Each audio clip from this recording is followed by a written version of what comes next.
Hello and welcome to Colin Bradley Artcast. I'm Stephen Bradley. And I'm Colin Bradley. We're live on YouTube. Hello, if you're joining us here live, and if you're listening back to the recording on iTunes or on our website, then welcome. Hello. It's good to be back. Another 2 weeks has passed, and we're going to be answering more of your questions this week. How's it going, Dad? It's going well. I always say every week is going well, but do you know what, Steve? It is. And I'm very pleased that it is. It's consistently good. Not many people can say that, I don't think, in their latter years, but it is consistently good. My health's good, the weather's good, and the artwork is coming along really well. I'm thoroughly enjoying it, playing with my new toy as well, the iPad Pro. But I'm not neglecting the pastel pencils. I've just started work on another lovely animal, which will be revealed in due course, and I'm loving every minute of it. So yes, I would say things are good. Are things good with you? Things are good with me. I'm very, very busy at the moment, working very hard on the business and pushing out as many new courses as I can. People might have noticed a few more going up. Blimey, good. Have had a lot of them, haven't we, in the last few weeks? And good ones too. I mean, that last one was a cracker. I mean, I'm sure people will, the members who have seen it and the YouTube, because we've had a couple of clips on YouTube now of it, will see how great a picture that is. And it was fun, real fun to do. I love it, and I want to do more of that. You know, that kind of thing a few years ago, I wouldn't have even thought about doing. It would have been a taboo thing. Not because I couldn't do it. I probably could, and I thought, well, how on earth can I get students to do it? But because we've kind of perfected the system that we've got, and the teaching system, which has proved to be really, really useful, and as a result of the pictures we've seen through the feedback and other pictures that are sent to us, we know that people are capable of doing it, which is great. So now I've got every faith that we're going to be seeing a few of those come up. But the important thing is people see, and it was only a couple of weeks ago, we had somebody, I can't remember who it was now, was talking about trees and bushes. I have a problem with trees and bushes. Well, there's plenty of practice there. And even if they can't do the whole picture, to do sections of that picture on spare paper would be fantastic exercises. It would be, wouldn't it? It would be just a section of it. That first section on the member site that deal with the distant trees, that's a masterclass in itself of how to layer the foliage and not be frightened of it. You know, when I was watching that back a few days ago, I kind of thought, do you know, I know people will say, yeah, it's easy for you. You've done it for a long time. Of course I have, yeah. But the way that I've produced, or it's been produced in an impressionistic level without too much form, but it comes together so well, I think people really, really appreciate that. And it means that they can do whatever they want. They don't have to follow me exactly. Don't have to put it stroke for stroke. And they'll be surprised if they just do that as an exercise, that one section as an exercise, how well it comes out. They'll learn so much from it. Enough of that. That's my lesson done for today. Oh, we got more. Yeah, I'm going to pick your brains more. Bring them on. No, it is good. It is really good, and that masterclass, it is in another level really of picture. That is a masterclass level picture. The second one that we've done, and not the last, that's for sure. No, there are more, folks. Exactly. So yes, your questions this week, let's dive into those. The first one comes from Ricky. Ricky says, hi Colin, I have a silly question for you. Do the tips of your fingers ever get sore from blending? I blended a picture the other day with all my fingers, and as they got sore from blending. I do have blenders, but for large areas things are good. Ricky. I totally agree with that. Fingers, you can't beat them. The answer to that is I don't know. Perhaps I'm fortunate. I don't know. Maybe I've got hard skin. I tell you what, it could be that over the years I may well have had sore fingers when I started. I don't remember that far back now. But it's something that the more you practice, the better you get at it, the more pressure you put in it. I think when you're starting off too, as Ricky's only been doing it a short time, you might tend to over press. Do you know what I mean? You know, I tell you, I can liken that to playing a guitar.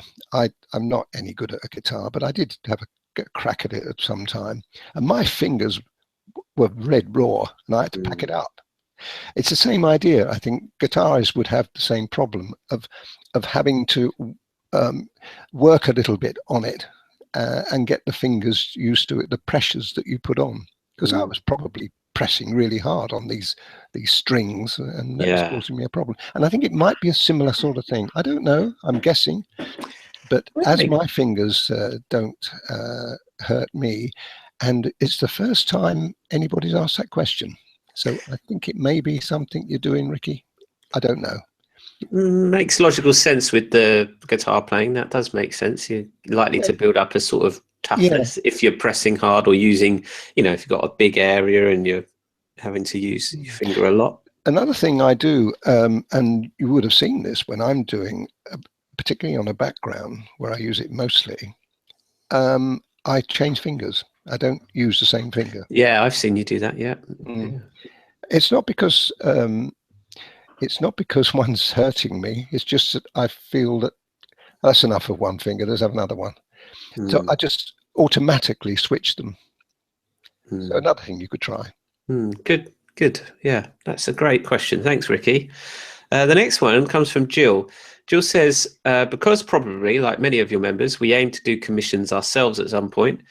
How long would a commission usually take you without any of the cuts? I think Jill's referring to one of your pictures here, one of the members' pictures that you've done. So obviously you chop and cut and the footage anyway, and I do that too in the editing process. But how long? Because some of those tutorials are 4 or 5 hours. How long would a commission take you if you were to do it without? Well, one of the longer ones, the last one, for instance, the narrowboats, that would take a good day and a bit, I would say, to actually complete. And how long's a working day for you, do you think, on it? Well, if we're looking possibly for an 8-hour day, no, I wouldn't work 8 hours on a picture. I would break it up. But if we're looking at hours, I would think probably you could say 12 hours, maybe. Right. And that could be spread.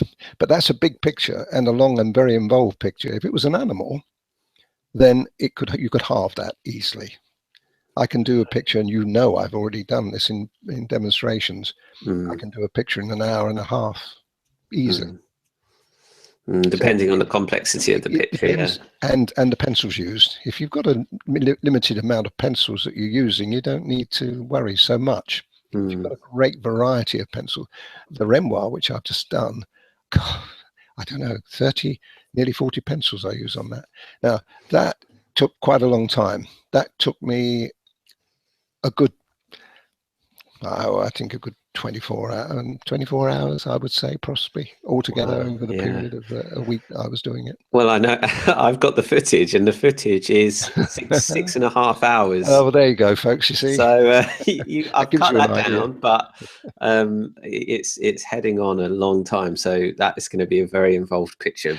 But isn't it worth it, Steve, when you see the end? Oh, amazingly so. Yeah, I was, even though I don't use the pastel pencils, I was getting so much from it, watching it and going, oh, okay. Oh, that's really, I learned a lot from watching you, even though I've no intention of doing that picture. No.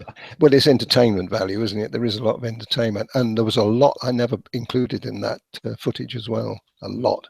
Well, a lot could be cut because I could see, you know, that you were doing the same section and the same rules applied and the same pencils applied. It was really interesting. So something like that would be a big one, but you know, Renoir took a lot longer than that to do his.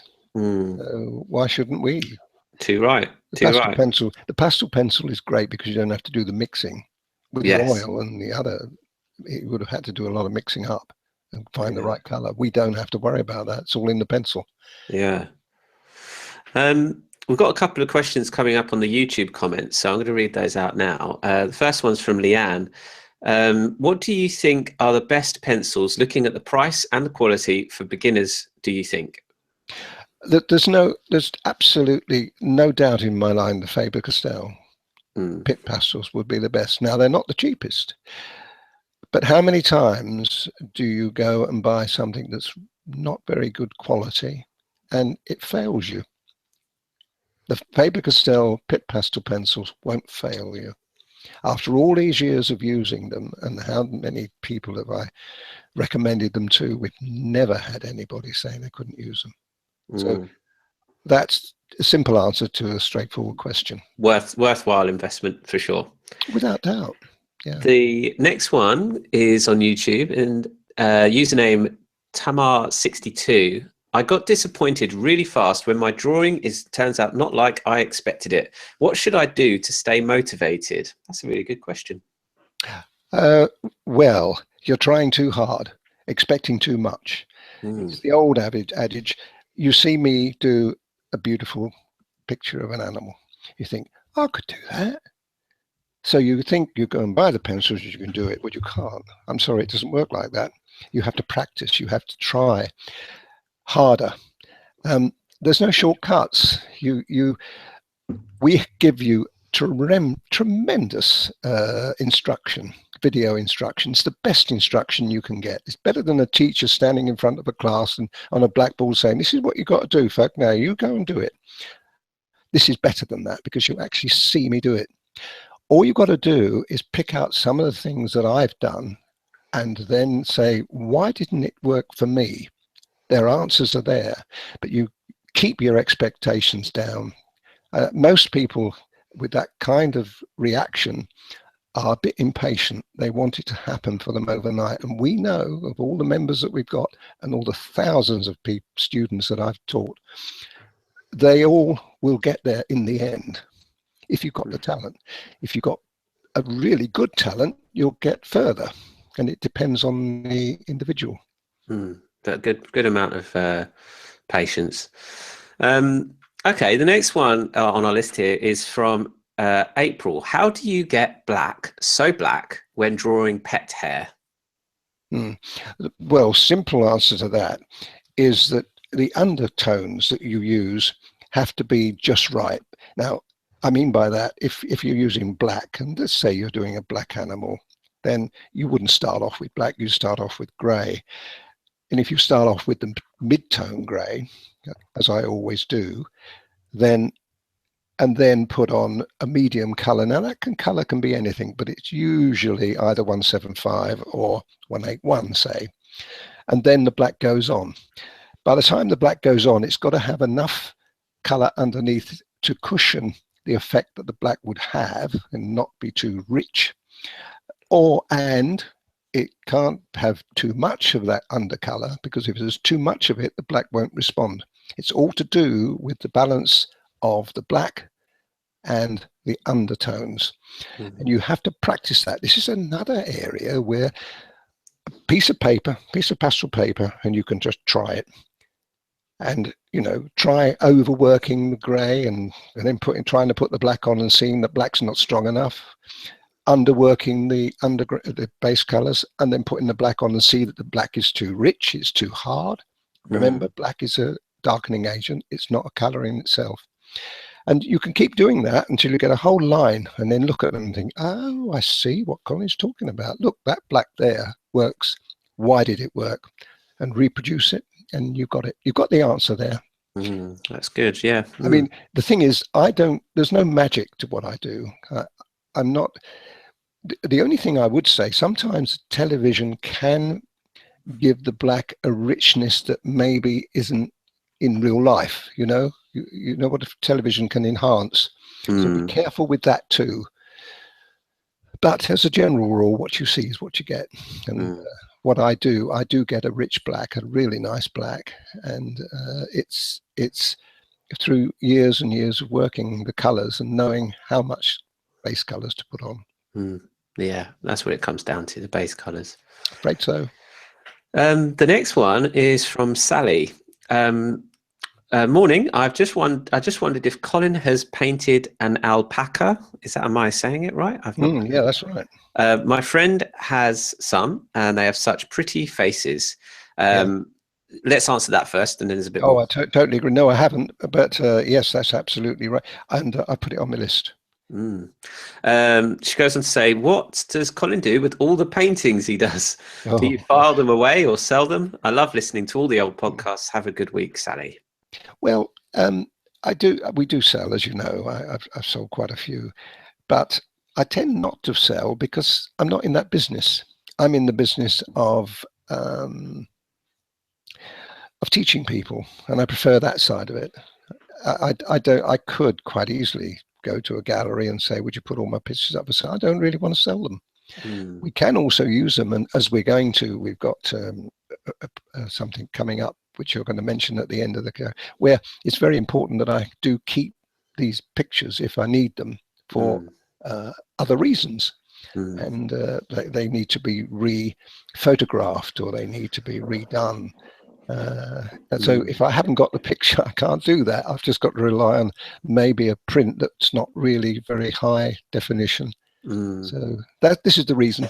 But I do sell some. But generally speaking, I like to hold on to them. And that's a good point. We've got best to stay to the end if you're watching us live, and if you're listening back on the replay, then you're going to look forward to the end of this podcast, as we have got a special announcement coming your way. Anyway, moving on to the next question. This is from Ian. Hi, Colin. I love watching your videos. I have a question. At the moment, I do not have the sand colored paper. I only have white. How much of a difference will that make? Well, white paper will make a big difference, more so if the white paper isn't pastel paper. If you have just an ordinary cartridge paper or sketching paper, it won't work at all very well. The reason being that the pastel makeup of a pastel paper has got a grip to it which allows the pastel to work better with it. You know, it's designed for that. However, if you've got pastel paper that's white, then how on earth can we put the white onto it? How can we put white into that pastel paper and see it? Especially if you were doing a sky, you know how important it is when I'm doing a sky to actually see how much strength the white is. If you were using just white paper, you wouldn't see that at all. So consequently, the following colors that you're going to be putting on wouldn't respond in the same way it does with the sand color that we use, or even a gray. It doesn't really matter. I prefer the sand color, but you could use any of the similar toned papers. Gray would work quite well. I've seen it with gray, and even a slightly different shade of sand. You can, but don't go light on that, because if you go lighter, like cream or ivory, you're going to have the same problem. You're not going to be able to see those light colors. Light colors are so important, or seeing those light colors on your paper is so important to register how much space you're actually putting on. I think that's going to tie in well with a follow-up question we've had, Leanne, on the comments saying that she's got the Faber-Castell pencils, but some of the colors mix too well, and the parts that are supposed to be white become like gray or orange. And I think that's tying in with what you just said about base colors, really, isn't it? Yeah, possible. Yeah, it's all practice. One of the great things about the pastel pencils is it's a very good teaching medium in itself. So if you do it wrong, it'll tell you pretty quickly you've done it wrong, so you can put it right. Well, other mediums, it won't work like that. You know, you can play with oil, you can play with watercolor all you like, and sometimes it just won't work because it's not teaching you anything. But the pastel pencils do teach you, and if you make a mistake, you see it very quickly. Yeah. Therefore, you can address it and correct it and erase it. Yeah, that's a very good point. We've never really described that in that way before, but it's a very good teaching medium. It does teach you what you need to know. You know, it's taught me, Steve, hasn't it? Done a good job of teaching me. Yeah, fantastic. All right, well, that's all the questions we've got on our list for this week. As always, you can send your questions in to us, and we'll answer them in the next show in a couple of weeks' time. So moving on to our big announcements, this has been something that I think has been going on. Well, has it been 6 months? I think it was. Oh yeah, must be. I think it was about February. I think it was about February. Yeah, first approached. Yeah. So I don't really know how to put this. So perhaps I'm not very good at revealing stories. So yeah, about 6 months ago, we were contacted by a website called Craftsy. So if you are familiar with arts and crafts websites that enable you to learn how to do all sorts of things related to that, then Craftsy is a huge website. They've got thousands of courses on there. And we were approached by one of their representatives, a lovely lady called Denise, asking if you, Dad, could teach for them an art class. And we jumped at the opportunity after getting a bit more information. And what that's going to mean is that we're both actually going to be going over to visit Craftsy in Denver, Colorado, where you are going to spend 3 days filming for them for their website. That's right. And we're super excited because, and we haven't mentioned it until now, is because we're waiting for it to get a bit closer, and the time is in 3 weeks actually. Yeah. The 10th of September we're going away for a week. So I'm so chuffed that we can tell people about this, because it's been, obviously we've been doing so much work over the last 6 months in preparing this class, and it's a class that's unique to them, isn't it, Dad? Oh yes, it is. The lovely thing about it too is that it's going to be more or less what we do already. So we are very fortunate to have had the member site and the YouTube site and all the following that we've got, and we're big in America anyway. So it's something that is going to come quite naturally to us. I don't think it's going to be quite hard work. I've got no reservation about that, but the discussions we're having with are so thorough, they're so professional. I can't believe it. I've done video work before, I've done television work before, but never have I come across a company who is so professional. They really think of everything, and we've been working very hard behind the scenes with them on the video calls, and we've got 4 next week, haven't we? Yeah. Calls to them, and each person has got their own assignment. It's great. I mean, I'm so chuffed and so thrilled and honored, I would say, to become a part of it. And we're hoping, of course, that it's going to be successful. I'm sure it will. And then maybe I'll go back again, because Denver, Colorado is right in the Midwest, and it's a place that in my West, because I'm a great Western fan, as you know, Steve. I love the old cowboys. I grew up with them in the 40s and the 50s. So to have actually now got the opportunity to put my foot in cowboy land, I even found today, Stephen, that I saw that there's a Buffalo Bill museum there. Yeah. Oh, yeah. We'll find some time to go to that. Oh, not half. And he's also buried there. His grave's there. So it's going to be quite a good thing for me to. Very exciting for us both. I mean, we're both together. We're going together. All the planes been booked. And, what's the book, should I say? I know. And hotels booked. A great hotel they're putting us up in. Great. It's going to be great, and the class itself is going to be fantastic. I mean, you'll hear all about it when we might do a couple of Facebook lives while we're over there and show people. That would be nice, wouldn't it? Where we are and what we're doing. But it's going to be a really thorough, really good class, really professional, with producers and directors and 3 cameras and all this kind of stuff. It's going to be a new level of video lesson, which is exciting as well for them and for us. So I just need to mention, obviously, because we run all the ordering from here as well, the products. So there's going to be a point in September from the 10th to the 15th that, and I'll put up notices on the store anyway, that orders won't obviously be shipped in that period of time. So if you have any physical orders, get them in before the 10th, or place your order and they'll be shipped when we get back. So they can still order from us. They can still order, yeah. It's going to be affected by it. A few days. It might be a few days delay in receiving your order. Sure people would understand that. Oh yeah. They'd be as thrilled as we are. Yeah, it's so exciting. And we'll talk about it again in a couple of weeks. The next podcast will be Yes, it will be very close, won't it? So our feedback show will tie in when we're out there. So we might have to miss a week on that. Oh, right. But we'll do a Facebook Live perhaps on that Wednesday from America, just to say hello to people. And they'll have to stay up late though, won't they? Well, I know we've got a lot of American listeners anyway, so they're all right. Yes, true. But, any UK viewers will have to stay up a bit late, because we won't be broadcasting until something like, I don't know, 7-ish in the evening. Yeah. And that is what, 2, 3, 4, 5, like it's like 2 o'clock in the morning. So, yep. So you have to stay up, folks, won't you? Have to stay up for that, I think. Yeah. Let's make no promises.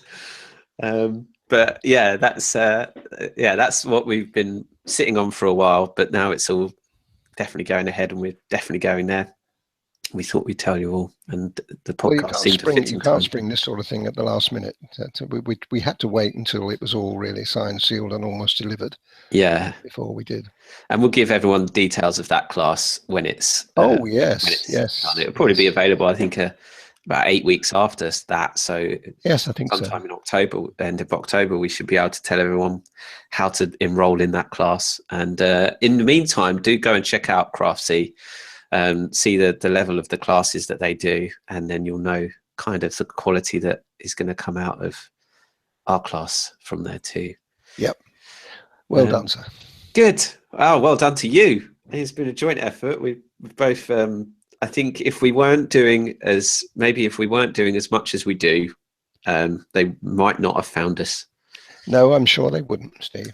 So, because when Denise first approached you, what surprised me when you were talking about it was they'd already sounded us out. They already knew how many members we'd got. They knew how many YouTube clips we'd got, and how many, over 2 million and so the subscribers. They knew that already. So that is, you don't get there, you don't do that unless you're doing something right. Yeah, that's how I would view it if I was in their shoes. Yeah. And do you know what? I don't even know if it's on a podcast, but we've said, I'm sure it's on one of the podcasts somewhere, that we've said about, wouldn't it be nice to go to America? Remember that? Because we said it, it would be nice for us to go over to America and teach. And we've actually had people saying, do you come, do you do workshops? And we've always said, oh, we'd love to. But now we're actually doing it. So you wait long enough and your dreams come true. That's right. Anyway, we'll leave the podcast there, and like I said, if you've enjoyed if you've got any questions, send us over. And if you've enjoyed this show and you're watching on YouTube, hit the thumbs up button. That improves our ranking and gives us a nice little positive feedback on the show.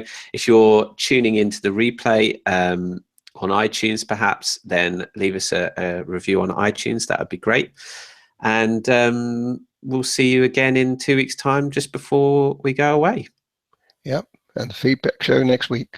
So keep your artwork coming in. Already collecting people's work and tips and advice that people want on their pictures. So if you want to get feedback on your artwork, then just go over to our website, colinbradleyart.com, and sign up as a member. And then you'll get access to that service that we do. Brilliant. Okay, thanks everyone for tuning in. I'm Stephen Bradley. And I'm Colin Bradley. Enjoy your week.